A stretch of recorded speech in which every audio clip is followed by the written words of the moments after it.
Good evening, everybody. I am Mac, and I am back with another video. Week 4 edition of Pick'em for the 2023-24 NFL season. And Week 3, I had a pretty solid week. I went 10-6, and getting back on track as far as the standings go. And I would have gone 8-8, but I made a couple of changes with my picks a little bit before the games start on Sunday, which you're allowed to do in the tournament, by the way, just as long as you get the picks for the game that you want to change before kickoff. But yeah, I initially had Tennessee beating Cleveland, but then after the Browns got Kareem Hunt and I saw how dominant the defense has been, I switched to them. And then something just told me to switch from the Falcons to the Lions for that matchup. So those were the only two switches that I made in Week 3, and it helped me out big time. Otherwise, I would have gone 8-8. But 27-21 on the season. I feel like I'm starting to get a little bit of a better grasp at the weeks. And again, I'm going to try to keep this under an hour. And let's get on to it. There are a lot of games that I think this week can definitely go either way, so I really gave it some thought for this week. So let's get started, not waste any more time. So for the first matchup of Week 4, we got Thursday Night Football, the oldest continuous rivalry in NFL history between the Detroit Lions and the Green Bay Packers at Lambeau. So couple of things for this one. For the Packers, they rallied from a 17-0 deficit to beat the Saints, and they are 2-1. The Lions are also 2-1, as I just mentioned. They knocked off the Falcons at home in dominating fashion, 20-6. So Christian Watson is actually expected to play in this game for Green Bay. But the thing that holds me back with the Packers for this one, outside of this being a big test for Jordan Love, another one at that, Aaron Jones was limited at practice, so I don't really know what that means as far as him playing in this game goes, because he seems to be the rock that keeps Green Bay's offense in check. And I feel like that if Jones doesn't play in this game, the Packers are going to be at a huge disadvantage, because he has always played the Lions very well. And a hamstring injury like that can set you back. Detroit's defense is there to play, and they're just, like I said, they're just that kind of team that they don't need to light up the scoreboard, have all these fancy stats. They are just very frisky, and they will give you a full game of football. The Lions, I can't remember the last time that they were actually favored to beat Green Bay, but they are favored in this one. And of course, the last time they went to Lambeau was Week 18 of last year, where they beat the Packers at Lambeau to eliminate them from playoff contention. So I am actually going to go with the Lions again. I'll tell you, man, these Lions are a tough team. Lions may be cats, but these Lions are road dogs, baby. They play very tough on the road, and they especially play tough for Dan Campbell. I like Detroit to go to Green Bay and beat the Packers again, so give me the Lions for Thursday night. Now we got the first London game of the season at 9 a.m. Eastern Time. This game will start. We got the Atlanta Falcons and the Jacksonville Jaguars. This one is in London, as I said. So for this matchup, again, this one was a little bit of a tricky one as well, as the Jags are undermanned in this one too, as they will be at least, I think Zay Jones is questionable to play. The last time I checked that he was questionable. They're down an offensive lineman, and they're down Lloyd as far as the defense goes for them. So Jacksonville's a little undermanned in this game, like I said, as they are coming off getting beat at home by Houston pretty badly, 37-17. The Jags are 1-2. Atlanta, they are 2-1. They took their first loss, as I mentioned, to Detroit where the Falcons just really couldn't get anything going. And it just seems like a predictable offense for Atlanta with the run style that Arthur Smith is trying to implement with them. Don't know much about Cordell Patterson for this one because I know he's had some headlines. But a big factor here are two things. Number one, Calvin Ridley, who's now on the Jags, is going up against his former team in Atlanta. And I feel like that this is a revenge game for him because I feel like the Falcons kind of did him dirty down in Atlanta.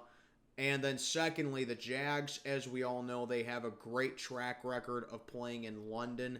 It seems like they're in at least one London game every year, and they actually have a pretty good track record of playing in London, like I said. So a little bit of a tough call for me to make, but I'm going to go Jacksonville to rebound after that ugly loss they had to Houston and get back to 500.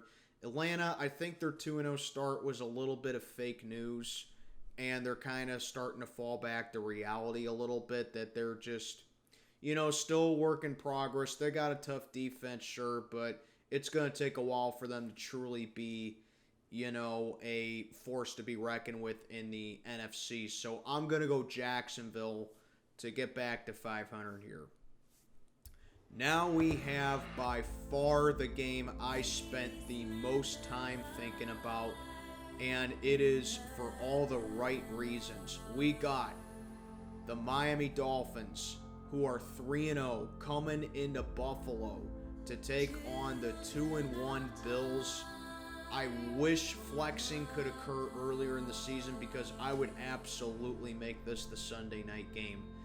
So you got a matchup of the two highest scoring teams in the league, and it was pretty evident as the Dolphins, they put up not 40, not 50, not 60, but 70 points. 7-0 against the Denver Broncos last Sunday. That offense is extremely lethal, man. They had 10 touchdowns on the entire day, over 700 total yards of offense. I ain't never seen anything like that in my life in all my years of watching football. The closest that I can think of is probably back in 2011 where the Saints dropped 62 on the Colts on that Sunday night game in New Orleans. But, man, 70 points. But then you got to take a look at the Buffalo Bills. They're no slouches either. I mean, they had a dominant win against Washington as well. They didn't fall for that trap game, as I said. 37-3. They routed Washington on Sunday as they sacked the Commanders 9 times total. And despite Josh Allen, I think he threw another interception, they still played extremely well, and they are 2-1, all guns blazing. So I think maybe the two teams saw each other on the schedule for Week 4, and they were like, we have to go all out no matter who we play for Week 3, because Week 4 is going to be, a huge game. And as you can tell, this is by far my rivalry of the week, as you can see up in the slide right there. So yeah, that's the storyline with these two. Met in the playoffs in the wild card back in January. The Bills narrowly escaped with a win against the Dolphins, who were without Tua in that game. So that's my first X factor. The Dolphins have tape on the Bills, and they had Skylar Thompson, their third string quarterback, have a pretty decent game against Buffalo, And also the Dolphins, even though they've done a lot of traveling to start the year, they started off Week 1 in LA, then they flew all the way across the country to Boston, then they flew back home to Miami, and now they fly back up to Buffalo to play the Bills. So a lot of traveling for the Dolphins to start the season.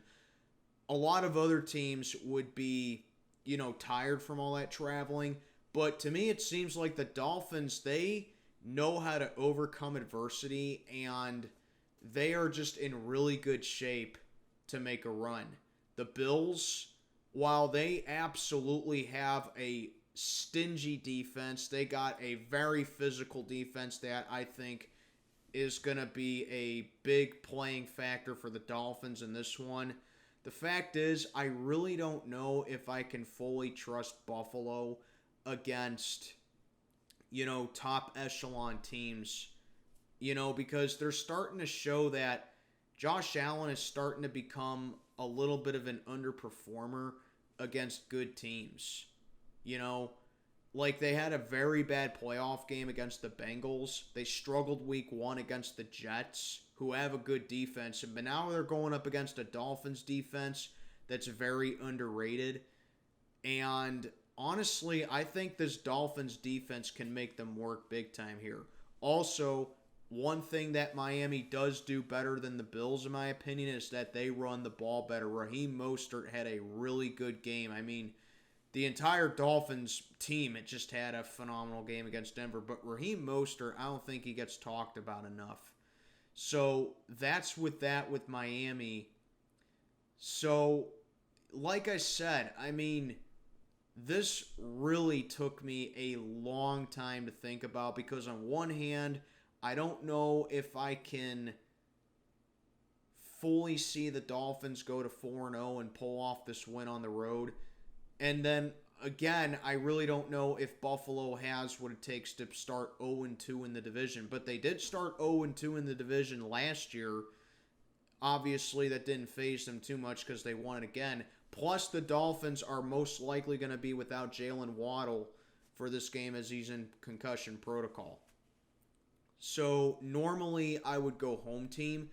But I actually think I'm going to take the Dolphins for this one. After much thought, I'm going to take the Miami Dolphins to continue their hot streak, get the 4-0, and go into Buffalo and beat the Bills. Because like I said, it all comes back to that wild card game between the two back in January. The Dolphins almost beat them with Skylar Thompson. They are still, Tua is still undefeated in starts where he played the entire game for the Miami Dolphins. And I just love how the Dolphins are clicking on all cylinders with offense right now. Not that the Bills aren't clicking on cylinders with offense, but I feel like for this game, I just trust Miami a little bit more than Buffalo. So this will be my spread for the week because one way or another, I want points for this one right here. I'm going to take the Miami Dolphins high-scoring game as we can all expect. 33-32. I think the Dolphins are ready to go into Buffalo and compete with a team like the Bills. So give me Miami to go on and beat the Bills. Oh my God, man. Oh, jeez. Why does this matchup exist? The 0-3 Denver Broncos go to Chicago to play the 0-3 Bears. What a transition. We go from the Clash of the Titans to the two worst teams in the NFL, in my opinion. And two teams that got blown the fuck out nonetheless. We know what happened with Denver. They got 70 dropped on them against Miami. And the Bears, I mean, they didn't do much better. It's funny, I actually wasn't that far off with my score prediction for the Chiefs and Bears.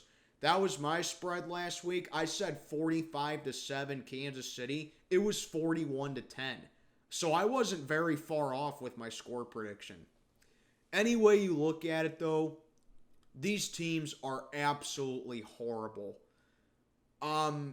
Easily, I mean, needless to say, this is the toilet bowl of the week. I mean, I don't even think I even need to say that. So, what to say about this one? Do I think that absolutely whatever the hell that was in Miami, do I think that defines Denver's defense? No, not necessarily. I just think that the Dolphins are just a really great team. But what I do think defines another team in this case are the Bears. They are as bad as what people say. Their defense is awful.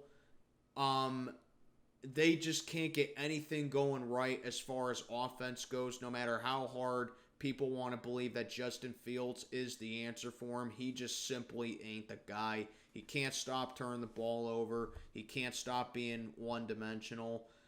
And plus, the Bears, I think the Bears are also riddled with more injuries in this game than the Broncos are. So I think for that reason, and just because I don't trust Chicago's defense at all, this might be the last time this season I'm going to take the Denver Broncos.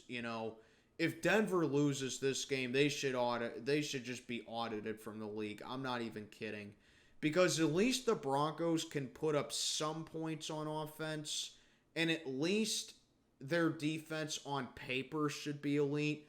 The Bears, they have almost nothing good going for them. Chase Claypool is a lazy scrub, and I'm so glad that he's gone.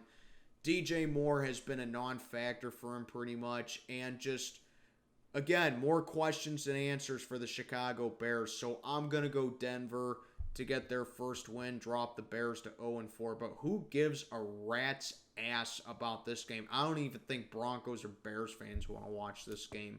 If you want to watch it for a comedy, be my guest, because it's going to be pretty fucking funny. But if you're looking to take it seriously, well, I don't know what to tell you. Next, we got an AFC North showdown between the Baltimore Ravens and the Cleveland Browns in Cleveland. Both teams are 2-1. The Ravens coming off an overtime loss to the Colts at home, a game in which the Ravens had several chances to put the game away. Justin Tucker missed a 61-yard field goal as time expired in regulation to send the game into overtime. And sure, the Ravens got screwed with that absolutely horrendous no call on that pass interference by the Colts, but it shouldn't have even come down to that. The Ravens, with how well they've played on offense to start the year, there's no excuse why they shouldn't have won that game. But the Cleveland Browns, on the other hand, that defense they have is just looking so dominant so far. I hate to say that as a Steeler fan, but I come on here and I'm as objective and subjective as it gets. The Browns defense is playing so well to start this year. They held Tennessee to under 100 total yards of offense, and Derrick Henry is just like on a milk carton right now. That's how dominant this Browns defense is. And they still have allowed the fewest first downs in the league.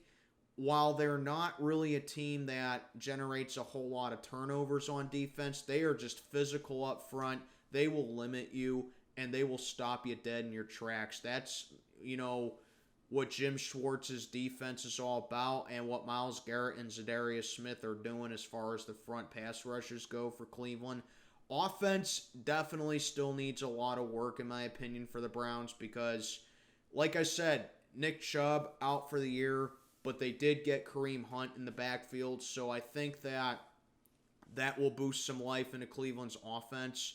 But Deshaun Watson, whatever the hell that backwards pass was, in week 3, I don't know, but Watson needs to just play better. That's all there is to it. If Watson doesn't have a solid year, it's officially the worst trade that I've seen in my life. And, it's so fitting that the Browns would be involved in it. But my biggest thing here is that the Ravens, as usual, are just dealing with a lot of injuries coming in this game. And that second-string offense pretty much going up against that physical defense, I don't see how the Ravens, pull it off. Lamar, he fumbled a couple of times against the Colts. The Ravens are not being real careful with the ball. And like I said, while Cleveland doesn't really go turnover happy, they will, like I said, they will limit you and they will just make you pay for mistakes that you make and you give them the ball back. So I am going to go with the Cleveland Browns to continue to dominate on defense, do just enough on offense, and take advantage of a really undermanned Ravens team. I'm going to go with the Cleveland Browns to improve to 3-1. Then we got the Cincinnati Bengals going down to Nashville to play the Titans as the Bengals avoid 0-3. Joe Burrow played on Monday night, but he looked like absolute crap. Not even kidding. He barely completed over 50% of his passes, and he threw the ball almost 50 times.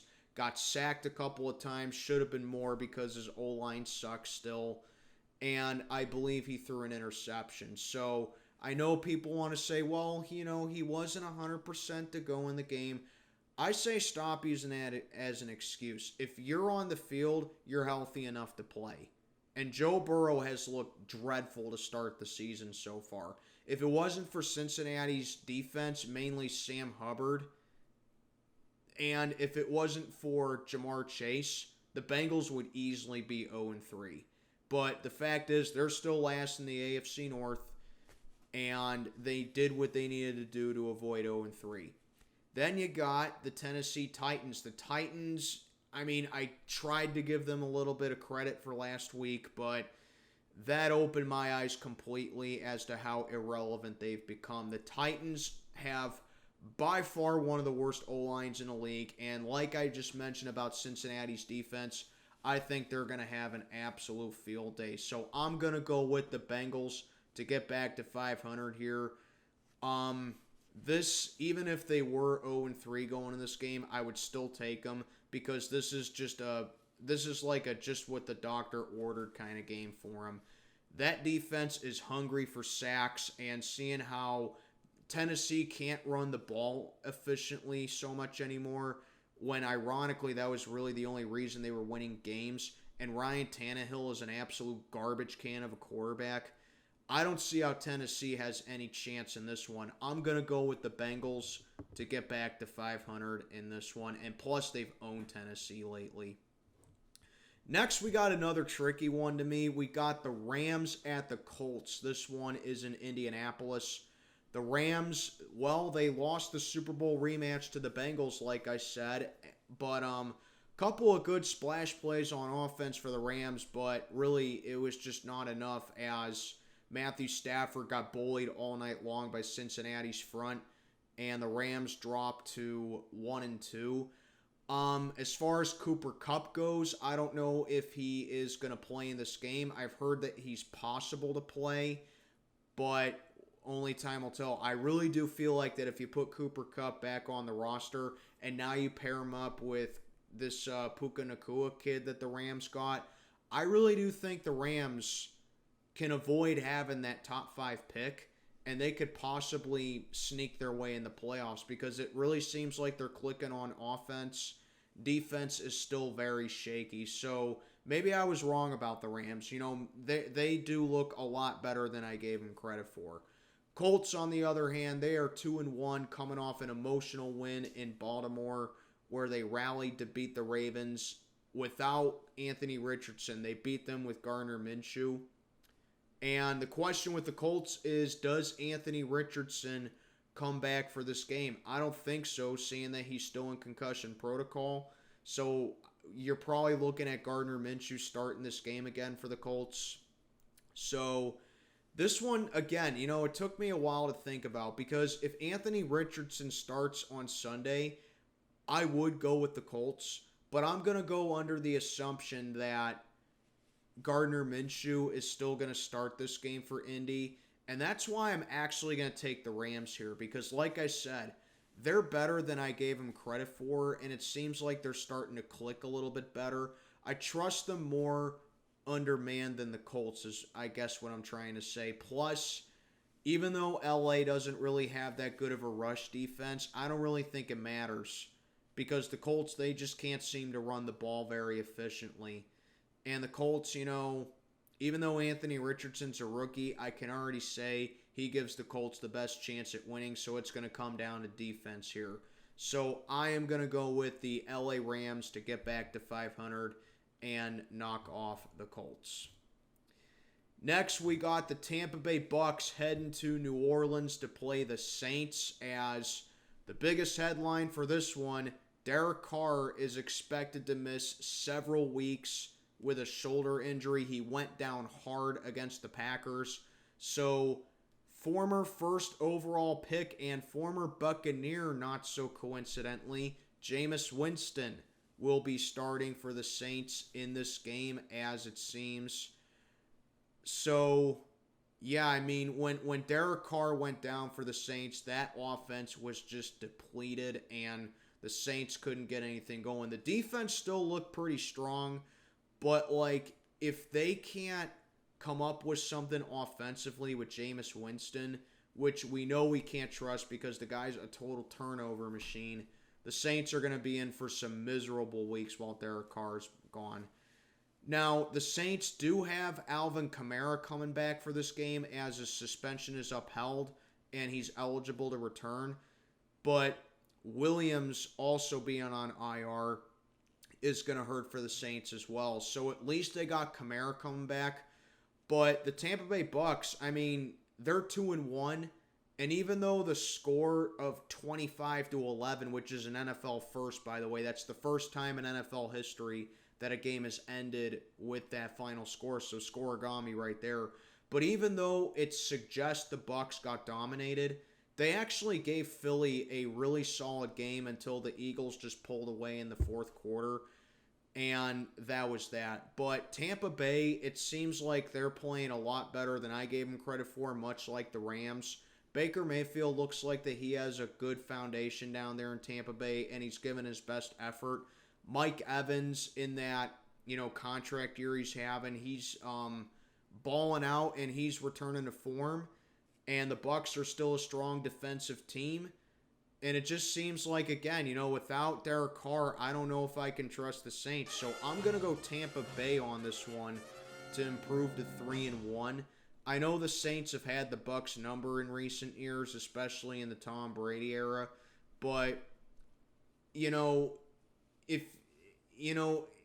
it kind of seems like the Saints are becoming one-dimensional, and the offense is going to really miss Derek Carr for this game, while the Bucs, they're firing on cylinders on offense, and they're just playing more complete football than the Saints. So I'm going to go Tampa Bay to go to New Orleans to improve to 3-1. So give me the Bucs for this one. Next, we got an NFC East showdown between the Washington Commanders and the Philadelphia Eagles. This one is in Philly, as this looks like it should be a no-brainer right here because Sam Howell had a miserable day against Buffalo. Like I said earlier, sacked 9 times, and he threw 4 interceptions, I believe, against the Bills. So Washington coming back to reality a little bit that they're just, not there yet with being a competitive team.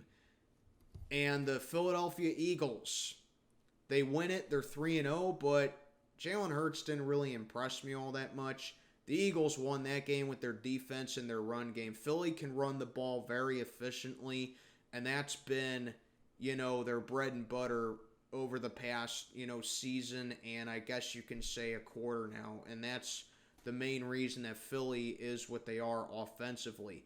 Philly's defense still playing fantastic as well.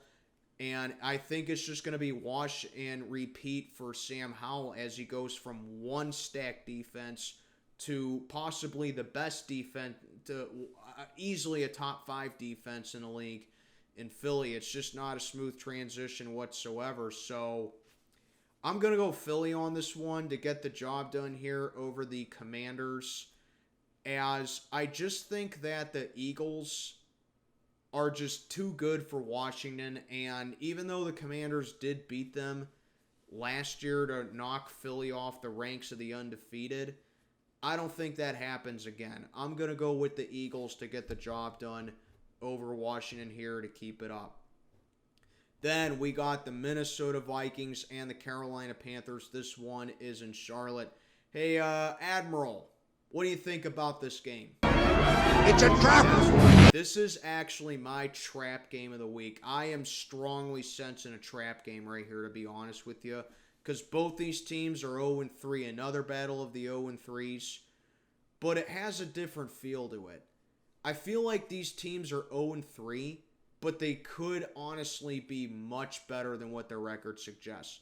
Let's start with the Vikings. They blew it against the Chargers, and it seems like with all the one-score games the Vikings won last year, now that's starting to catch up to them, and they're getting karma. Now they're losing one-score games. But Justin Jefferson, once again, is just the pulse of this Vikings offense. And Kirk Cousins, playing in a contract year, is facing a lot of pressure. What do the Vikings do after this year with Kirk Cousins? Do they hold on to him, give him an extension, or do they move on from him? So there's a lot of questions going on with Minnesota. Their pass defense and their defense in general is still abysmal. So there are a lot of questions surrounding the Vikings. They're 0-3, and it seems like they are just quickly falling out of contention. Carolina's 0-3 as well. They're coming off a hard-fought loss in Seattle last week. But honestly, the Panthers, it seems like they're running the ball efficiently, and Bryce Young is starting to click a little more. Bryce Young, I think, is starting to find his stride, and I think he's starting to learn, his limitations as a quarterback, which is why I think this is a trap game. The Vikings have a really bad pass defense, and with the way that Bryce Young was able to hold his own against Seattle, that honestly could be a big indicator that Carolina could upset the Vikings here. But again, Carolina's defense, I just think they're going to have their hands full too much for the firepower the Vikings have. So if I had to pick one of these teams that I trust more as far as talent-wise goes, that would be the Vikings in this case. So I'm going to go Minnesota to avoid 0-4 here, even though, like I said, this is my trap game of the week, and I could easily see the Panthers pulling off the upset. But I am going to go with the Vikings to get their first win of the season. Now we got my matchup here as the 2-1 Pittsburgh Steelers head on down to Houston to play the 1-2 Houston Texans. More in my preview coming up, but I'm going to try to keep it at a minimum for right now. We're 2-1, a win over the Raiders in Vegas. Kenny Pickett turned in the best performance I've seen him have in his young career so far. An absolute bullet, sniper shot, biscuit in the bucket, whatever you want to call it, to Calvin Austin, who gave Vegas's defensive backs second and third degree burns on that route for a 72-yard touchdown. And the defense, aside from Patrick Peterson and Levi Wallace getting cooked once again all night by Devontae Adams, but they did redeem themselves coming up with all three Steeler interceptions on the night.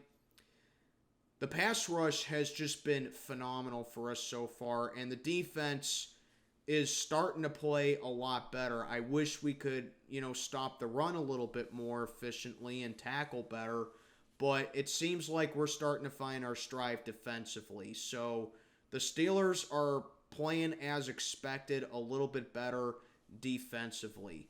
Then you got the Houston Texans. That O-line is really bad.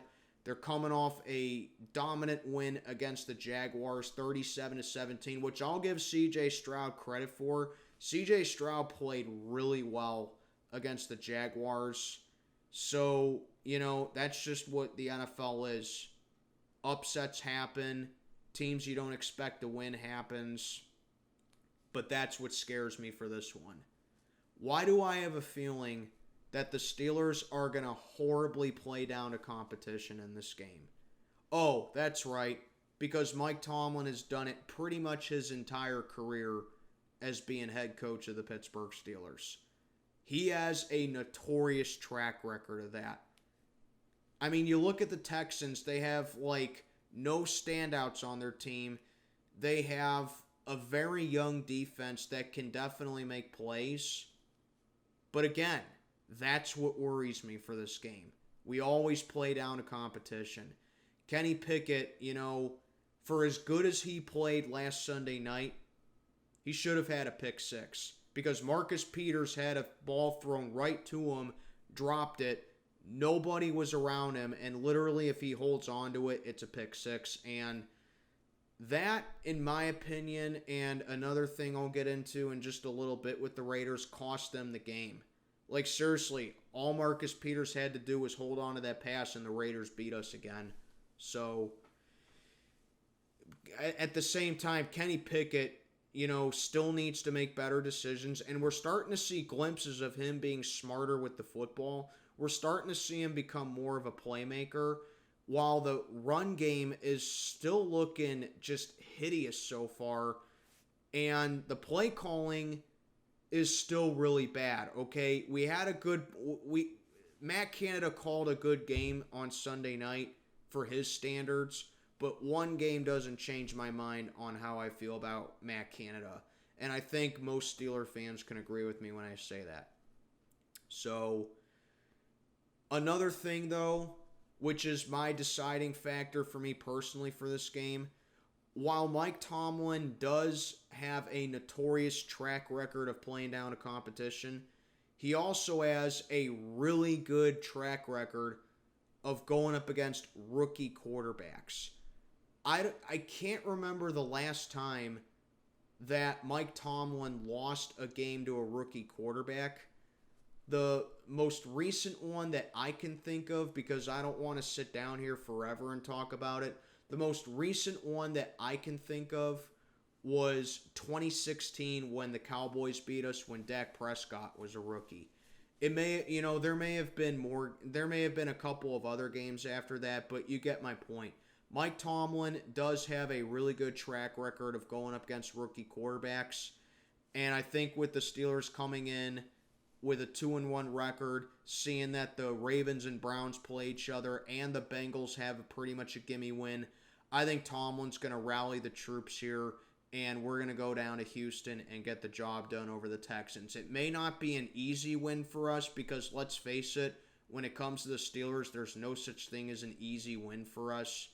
But I am going to say that we go down to Houston and we get the job done over the Texans in a game that could be another trap game, but I say that we get the job done over Houston. And like I said, I'll get more into this in my preview on Friday. Now for the later slate of games, we got the Las Vegas Raiders at the Los Angeles Chargers. This one is in LA. Raiders are 1-2, and the Chargers are also 1-2, and it's a battle of incompetent coaching, in my opinion. For the Raiders, I mentioned before about Marcus Peters dropping an easy pick six on Kenny Pickett, but if you were in my stream on Sunday night, the Raiders somehow opted to go for a field goal down 23-15 to us when they could have easily made a touchdown and a 2-point conversion to tie the game, and Raider fans have been barking heavily. I mean heavily at that coaching decision right there. Jimmy Garoppolo is in concussion protocol, so he's expected to miss some time. They just can't get anything going, it seems like, with Josh Jacobs. And the only one that's worth a damn with them so far is Devontae Adams. And that sounds like a great thing, which it is, but one guy can't be your whole team. Raiders' offensive struggles continue as they are averaging like 14 points a game, which is just inexcusable. The Chargers are 1-2. They finally get a win. They beat the Vikings, and it's crazy to say that Week 3 felt like a must-win for the Chargers because in order to keep up with Kansas City in that division and just the playoff picture in general, they needed to find a way to sustain a lead against the Vikings and hold on to it. But like I said, questionable coaching as well. Brandon Staley, we all know about that wild card meltdown that the Chargers had in the playoffs last year against the Jaguars. So these are two knucklehead coaches going at it as far as I'm concerned. Two big concerning factors for me, though. Austin Eckler, I think, is still questionable for this game, but Mike Williams tore his ACL, and he's out for the rest of the season. That's a big blow to LA's offense right there. But, Keenan Allen is a stud. I expect him to keep up, the great work in LA down there. And it's just that with the way the Raiders have been playing and they just can't seem to find any rhythm offensively and their pass defense is still horrendous, I think this is going to be a W for the Chargers here to get back to 2-2 and 500 because Justin Herbert, he has a great arm. He can find his guys easily, and I think it's just a get-it-right game right here for the Chargers as far as them going up against Vegas' defense goes. So I am going to go with the Chargers to get back to 500 here, and Vegas' offensive woes continue dropping them to 1-3. So give me the Chargers to get the job done over the Raiders. Now we got a matchup of the two most toxic fan bases in the NFL between the New England Patriots and the Dallas Cowboys in Dallas, as the Pats are 1-2 coming off their first victory of the season, and it was to, what do you know, the New York Jets. When don't these guys own the Jets? But it was a low-scoring game. Mac Jones played like crap. They had another special teams touchdown, I think. The Patriots, it was just a very ugly win for them as usual. They got the job done with the defense once again. But man, the Dallas Cowboys, they're 2-1. That's right. They lost to the frickin' Arizona Cardinals. Dak Prescott threw a very ill-timed interception when the Cowboys were trying to come back. And people want to chop it down to Trayvon Diggs tearing his ACL and he's out for the rest of the season, and they're down a couple of linemen. But that's just inexcusable for the Cowboys right there to drop a game to a team that is, for as far as I'm concerned, is trying to tank. It's inexcusable. So are you sure you want to pencil the Cowboys in as a Super Bowl favorite? You want to pencil them down as, an NFC favorite? They just lost to Arizona, which I know upsets happen. And the Cowboys, it seems like they have that one game every year, like us. They have that one game every year where they just lose to a team they have no business losing to.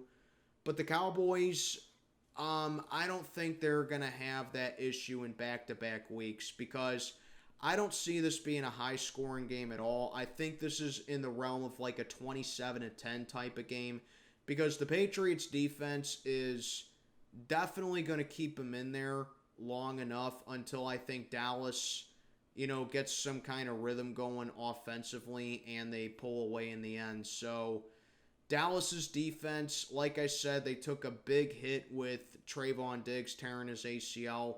And I think this is going to be a get-it-right game for Micah Parsons, because I can't remember a time where he was a factor against the Cardinals last Sunday. So I'm going to go with the Cowboys, spoil Ezekiel Elliott's homecoming to Dallas, and get the job done over the Patriots here. Next, we got the Arizona Cardinals and the San Francisco 49ers. This one is in San Francisco. I mean, sure, you look at this game on paper and it's like, oh yeah, 49ers all the way. Which, yeah, I mean, it seems like it's a gimme, but the Cardinals are 1-2, and like I said, they just beat the Cowboys. But Arizona's played tough so far. I mean, they almost beat Washington in Week 1. They were killing the Giants in Week 2 until they just blew it. And now, like I said, they beat the Cowboys. I just love saying that. Josh Dobbs gets his first career win as a starter against the Cowboys. But, Arizona has surprisingly played well. But then you got to take a look at the 49ers. They played last Thursday, and they get that extra time off, staying at home to play the Cardinals. All the advantages in the world to San Francisco here. They're 3-0. They have scored 90 points on the season. They've literally scored 30 points in all three of their games. They look like the best team in the NFL to me. They have a great offense. Brock Purdy, you can't call this guy Mr. Irrelevant anymore, because not only is he not looking like a check down guy or, a glorified game manager, he is playing like a top 10 quarterback every single week. And I think the 49ers, they took a big gamble with making him the starter, with getting rid of Trey Lance and Jimmy G in the offseason, and it's paying off for them really well. CMC continuing to do what he does, as he set a 49er record, actually, as he has the most consecutive games with a touchdown in a 49er uniform. Crazy to think about, considering they had Terrell Owens and Jerry Rice. So CMC just continues to be the catalyst on that 49er offense. George Kittle's still a great guy. The defense is still playing well. The only thing that really kind of concerns me about the 49ers is Deebo Samuel, because he took a rough hit against the Giants, and, maybe he got a little banged up a little bit, but that didn't matter because Brock Purdy found him on a beautiful sniper shot to the end zone to put that game away. But regardless, I'm going San Francisco to get the job done over the Cardinals to improve to 4-0. Then we got Sunday Night Football. Check your local listings, as we got the Kansas City Chiefs at the New York Jets. This one is at MetLife. And a big shout out to my buddy, Sam Dog, the infamous. He is going to this game and the Monday night game, which are both at MetLife. So shout out to you, brother. That's awesome. But yeah, Chiefs and the Jets. The Chiefs are 2-1. They manhandled the Chicago Bears 41-10. A game in which the Chiefs scored 27 points in the second quarter.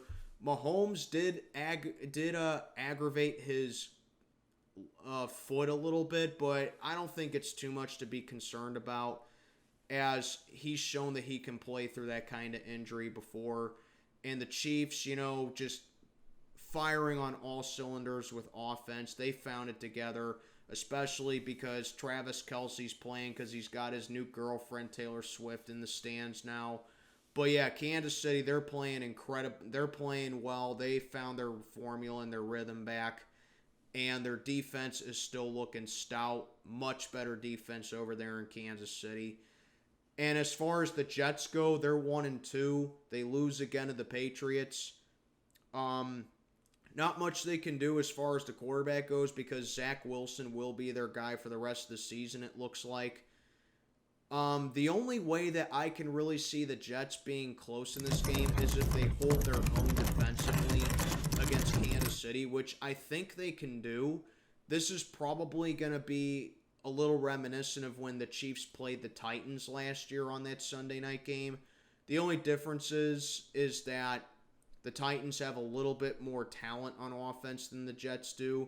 But regardless, I'm going to go Kansas City to improve to 3-1. I got them continuing to roll. I got them continuing to play well. The Jets, the defense can only do so much, and the run game can only make the offense look less vanilla than it is already right now, especially since Aaron Rodgers will not be playing, because that's why this game is on Sunday night. We all anticipated the finally awaited matchup of Patrick Mahomes against Aaron Rodgers, but we all know how that turned out. But regardless, even if Rodgers plays, or even if Rodgers were to play in this game or not, I'm still going to go with Kansas City. They're just too good, and they're just on a mission right now, and I just think that they're just overall the better team. So I'm going to go Kansas City to get the job done over the Jets. Wrapping up Week 4, we got Monday Night Football, also at MetLife, between the Seahawks and the Giants. Seattle is 2-1. They beat the Panthers 37-27. But like I said earlier, the Panthers gave them a couple of scares. So the Seahawks, they're playing well offensively, but defensively, they could use some work. I mean, they run the ball pretty well. Kenneth Walker is a really good player for the Seahawks right there. So, they can move the ball, and they can counter what the Giants are going to throw at them, because Saquon Barkley is now listed as week to week. And the reason that the Giants are actually favored in this game is because, like I mentioned with the 49ers, the Giants played on Thursday. They fly back home, and they have that extra day off. So I think the Giants have an advantage in this game with that alone. And typically in situations like that, I tend to go with the team that played on Thursday. But I'm still going to go Seattle on this one, because the Giants are off to a rocky start. The Giants' defense has just looked very poor to start the season. And the Seahawks, we know that they can put a lot of points on the board, especially through the air with one Geno Smith, who is just continuing to revitalize his lost career. So I am going to go with Seattle, despite my suspicion that the Giants could actually pull off the upset here. So give me Seattle. Well, there we go. Back-to-back weeks of keeping it under an hour as I am 50 minutes in. Thank you all for tuning in, and let me know what you think down in the comments below with your picks for week 4. This is Mac checking on out for the night. Have a good one, everybody.